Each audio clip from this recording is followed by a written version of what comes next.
به نام خداوند بخشنده و مهربان و درود و سلام بر یکایک شما بینندگان. آرزومندم که هر کجای هستید باشید تن صحت و خندان. دوستان عزیز، نواری که حالا پیشکشتون میگردد و همان طوری که از مضمونش آگاه شده، آلمان قانونهای مهاجرت را آسانتر کرده است. بیننده عزیز، معلوماتی که حالا پیشکشتون میگردد واقعا چند روز پیش به این معلومات دسترسی پیدا کردم و دیدم که خیلی معلوماتی جالب و مهم می باشند. از این رو خواستم که به تمام هموطنان عزیزم این معلومات را پیشکش بکنم. اگرچه واقعا به چنین یک نوار میل نداشتم، ولی در چند روز گذشته دیدم که شنیدم از پایگاه خبری که وضعیت مهاجرتی کاری در روسیه خیلی سخت شده ایستاده است، خیلی وزنین شده ایستاده است و رادیوی آزادی هم بار بار از این موضوع خبر میرساند و همانطوری که هر یکی ما و شما میدانیم در فدراسیون روسیه هموطنان ما و شما در یک شرایطی خیلی سخت کار میکنن، زندگی خود را پیش میبرند ولی یک مزدی ناچیز به دست میارند.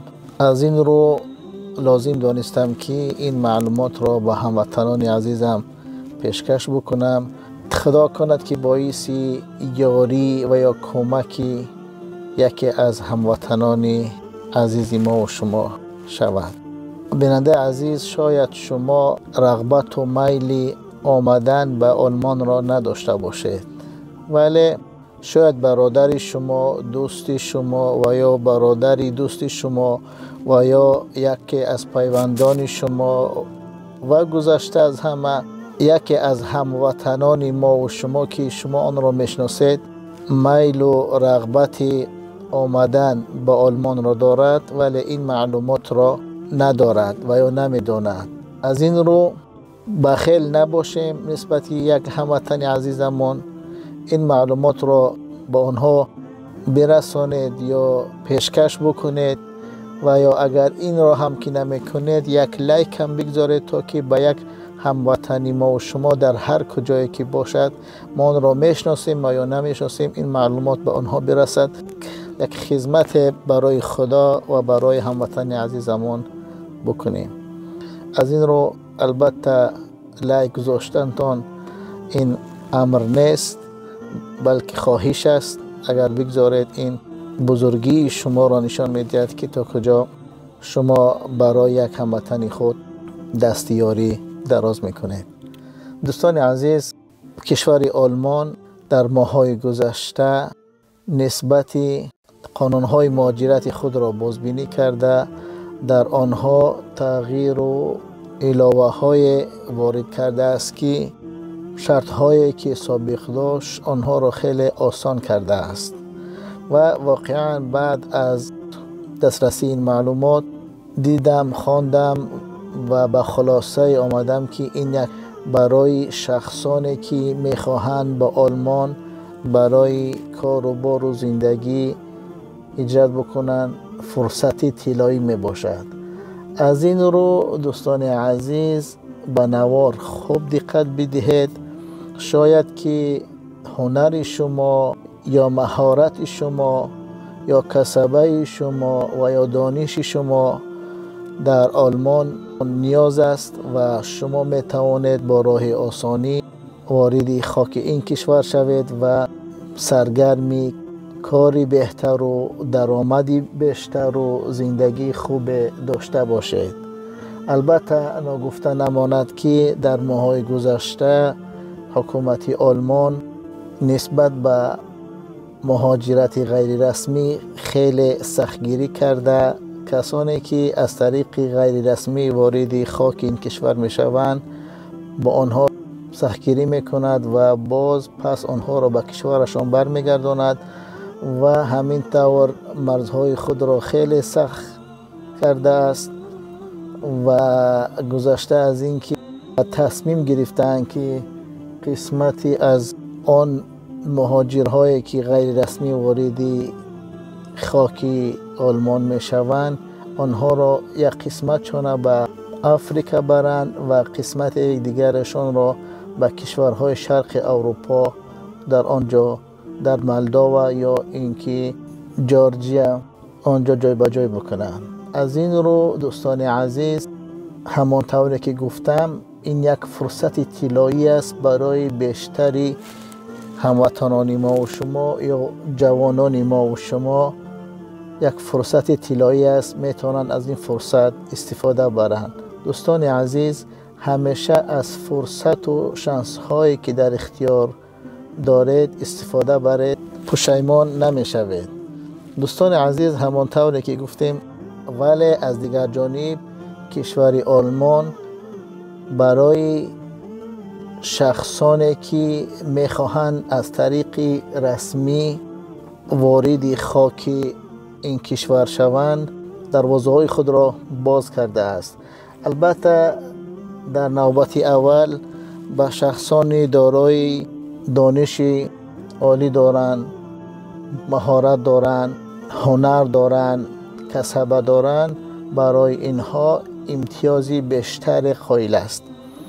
و دوستان عزیز، کسانی که دانش عالی دارند و در 3 سال گذشته دانشگاه را ختم کرده اند و در آلمان جای کار می‌یابند یا اینکه تکمیل تخصصشان پیدا میکنند و یا اینکه در پهلوی تخصصشان دوره علمی یا کسبی یا که هنری یا دوره آموزش یا دوره کسبه می‌یابد، آنها میتوانند که با آلمان هجرت بکنند. دوستان عزیز، کشور آلمان در قانون‌های مهاجرتی خود چی تغییر و علاوه های وارد کرده است؟ از ماه نوامبر همین سال کشور آلمان با کارت کبوتی یا کارت آبی اتحادیه اروپا اعتماد کرده است. کارت کبوت چی است؟ کارت کبوت اتحادیه اروپا و یا کارت آبی اتحادیه اروپا به مانند گرین کارت امریکا می باشد. همان طوری که در امریکا گرین کارت است، در اتحادیه اروپا کارت کبوت یا آبی می باشد که در اساس آن شخصان می توانند به اتحادیه اروپا هجرت بکنند. البته دوستان عزیز، کارت کبوت چی است و به کی داده می شود؟ از ماه نوامبر همین سال کشور آلمان کارت کبوت اتحادیه اروپا در آلمان اعتماد پیدا کرده است و کمترین مزد مهنت برای کسانی که نو به تازگی صاحب دیپلم شدگی هستند به آنها داده می شود و در بعض شرط ها متخصصان آیتی یا انفرماتیکا بدون تخصص رسمی ولی دارای دانش مخصوصی که از تجربه کاری گرفتند می توانند کارت کبوت را نیز گیرند. خب دوستان عزیز، این کارت باز چیز برتری دارد.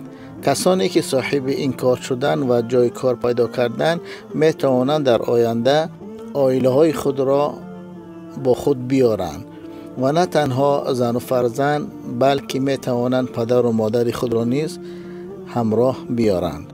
خب دوستان عزیز، شما در تلاش جای کار هستید، پس کار را پیدا کنید که به تخصص شما موافق باشد. در اینجا یک سلسله روی خط جایهای کار می باشد. شاید یک کار نه و چندین جای کار برای شما فراهم باشد و در اینجا خود شما باید کار دلخواه خود را و یا کار تخصصی خود را پیدا کنید و آن را انتخاب بکنید.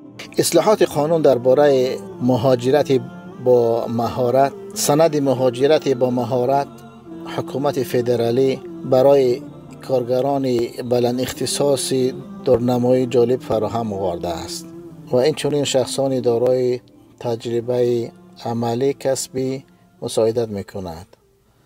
خب دوستان عزیز، این یک شانس است برای تمام آن دوستانی که میخواهند با آلمان بیایند واقعا فرصت را غنیمت دانید. خب دوستان عزیز، در آخر از تمام شما خواهش میکنم که این را لایک بگذارید و به دوستان بفرستید تا که دوستان با خبر شوند و کسانی که خواهش دارند بیشتر از این معلومات بگیرند در کانال ابونه شوند تا که ویدیوهای بعدی که در خصوصی چی طور ما جای کار پیدا بکنیم و چی طور نامهای خود را بنویسیم و کدام کار برای ما شایسته است و از کجا ما کارت کبوت اتحادیه اروپا را دسترس میکنیم و در کجا باید ما نام نویسی بکنیم و سوال های دیگر که آیا من در آلمان کسبه آموخته میتوانم یا برای کسبه آموزی رفته میتوانم و یا میتونم درس خود را در آلمان تحصیل بکنم یا میتوانم با آلمان برای رانندگی روم.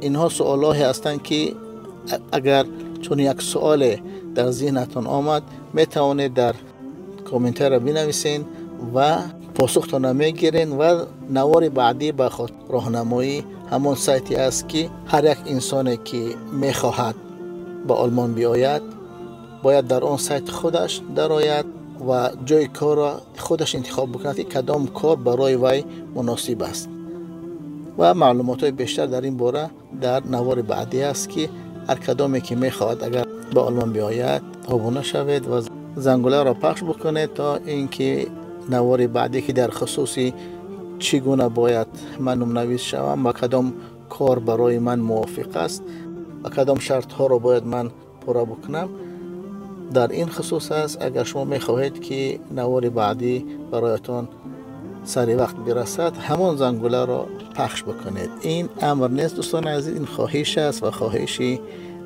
شما هم برآورده می شود. تشکر زیاد دوستان عزیز.